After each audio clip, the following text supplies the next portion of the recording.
এখন আমি রান্না করব সাজনা দিয়ে ডাল।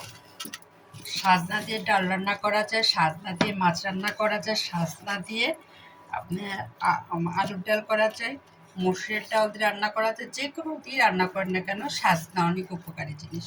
আর এই সাজনাটা আমার অনেক পছন্দ, এই জন্য আমি আর ডাল দিয়ে রান্না করবো। এর আগে আমি রান্না করেছিলাম আলু দিয়ে, আজকে রান্না করবো ডাল দিয়ে। কারণ সাজনাটা যদি মাছ দিয়ে আমি খেতে পারি না, আমার প্রবলেম এটা। এই জন্য যাতে সাজনার গন্ধটা থাকে, এই জন্য আমি কি করেছি, সমস্ত মশলাটা আগে কষায় নিয়েছি। কষায় নিয়ে তারপর সাজনাটা একটু কষায় নিচ্ছি। নিয়ে আমি কি করেছি, আমি ডালটা প্রেশার কুকারে সিদ্ধ করে নিয়েছি। নিয়ে আমি এখন সুন্দর করে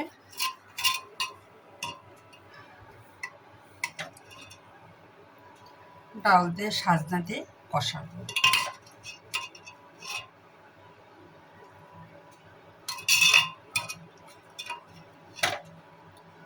ডাল দিয়ে সাজনা রান্না করলে অনেক মজা লাগে।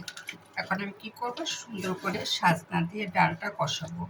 যেহেতু মশলাটা আমি আগে কষিয়ে নিয়েছি, তারপরে সাজনাটা একটু কষায় নিয়েছি, এই জন্য ডালটা কষাতে আমার খুব একটা দেরি লাগবে না, সময় লাগবে না। আমি একটু কষাই, তার পানি দিয়ে দেব। আর এই ডাল সাজনা রান্নাটা খুব পছন্দ, এটা আমি মায়ের কাছ থেকে শিখেছি। ডাল দিয়ে রান্না করা, আলু দিয়ে রান্না করা, আলুর ডাল দিয়ে রান্না করলেও কিন্তু স্বাদটা খুব মজা লাগে। আমাদের বাসায় আমার শেফ মাছ দিয়ে পছন্দ করে। আমি যেদিনকে মাছ দিয়ে রান্না করি সেদিনকে আমি আর খাই না, কারণ আমি সাজনার গন্ধটা আর পাই না, যার ফলে আমার ভালো লাগে না। এজন্য আমি সবসময় কী করি, মাছ বাদে আমি রান্না করতে পছন্দ করি।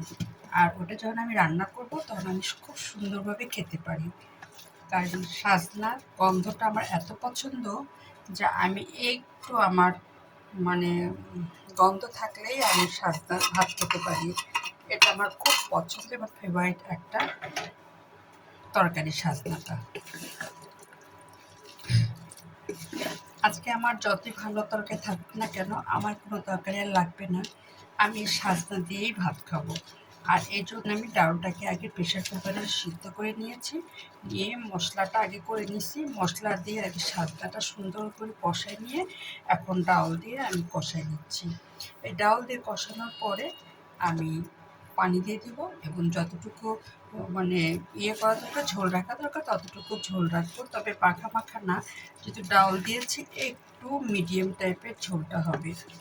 আর এটা আমার পছন্দ, ছেলের পছন্দ, ওর বাবার পছন্দ না। ওর বাবা একেবারে ডাল পছন্দ করে না। তারপরে আমি আজকে রান্না করেছি, যেহেতু ঈদের একদিন পর ঘরে মাংস আছে, কোনো একটা সমস্যা হবে না।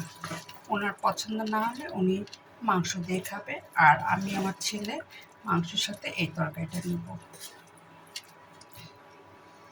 এই ডাল দিয়ে সাজনা সুস্বাদু একটা তরকারি।